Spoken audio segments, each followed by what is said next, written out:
start welcoming your phone calls for Dr. Warren Frankel, longtime North County physician, getting his take on the COVID-19 situation. Dr. Frankel, as we come back to you, I'll read a text off the Stolberg line because I think it's relevant.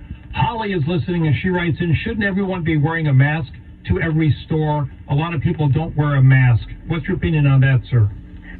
My opinion is that this virus is a droplet spread infection. What that means is if you and I are standing next to each other and I sneeze on you and you take a breath, or I cough on you and you take a breath, that's how you're going to get the infection. I do not believe that you can get these infections off tabletops.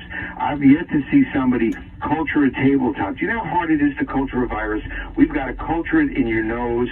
We've got to do it. It's painful, and we've got to do it for 15 seconds. We've got to put it immediately in a culture medium, which especially for virus has to be temperature controlled, has to be sent to the laboratory, and then we get false positives and false negatives.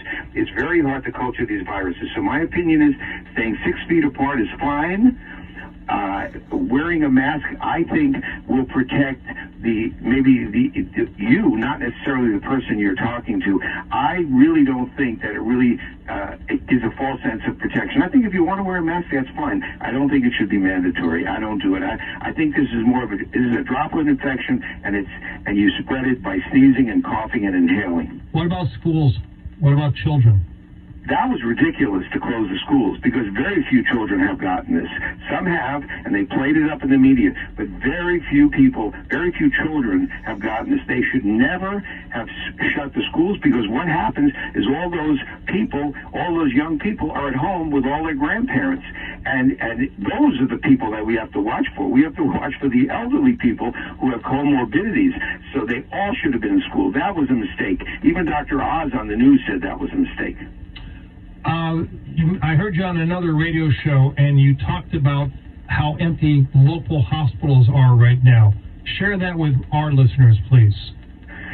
Well, the nurses have been laid off. The hospitals in our area are half empty. You just heard in New York City, the temporary hospitals they put up in Central Park have been taken down. The ships have left. They've never used it.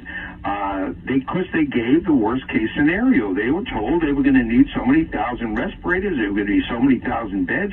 Our hospitals are not full by any means. Go drive by the parking lot. Go look at the parking lot at Twin Cities Hospital, or Sierra Vista Hospital, French Hospital. These hospitals are half empty, and what's worse is they could go bankrupt, and then we're not going to have a hospital because they're losing money from being empty. Absolutely. Right. And then let's follow up again, please, on some of these individual consequences, depression, the economic fallout. These are consequences as well, right, Doctor? And they're consequences that last forever. If you have child abuse, if that child gets abused, they'll never forget that. Spousal abuse, it stays forever. Then we have opiate addiction. Then we have depression and anxiety. Every patient that has come in to see me is depressed and anxious. You asked questions in the fourth hour, which was so wonderful. People were so transparent, and they told you very mundane things that they missed. They need their toenails cut. They need a headache. I need a headache. Somebody offered me a thing for a ponytail. I mean, these are things that we're just used to this. And then they're afraid. And fear is terrible. Look, I've seen people who have identical cancers, and the person that has a positive attitude lives 5 years, and the one that has a negative attitude is dead in 8 months. I've seen it. I've been a doctor for 50 years. I've been touching people for 50 years. I'm hands-on. I am not a government worker. I'm not a theoretical doctor. I've been doing this for a long time. I go all around the world with a group called His Healing Hands, which I founded. We do medical missionary work, and I'll tell you, poverty kills people, and we're doing this to our country. I don't really want to criticize what we have done. I think what we have done is past history, but going forward, I really think we're going to reap this harvest of bad things that are going to happen to us because we can't be together. People need to have contact with each other. It's a requirement of life. It's a requirement of health. Which is why they put prisoners in solitary confinement. Absolutely. I got about a minute yet, Doctor.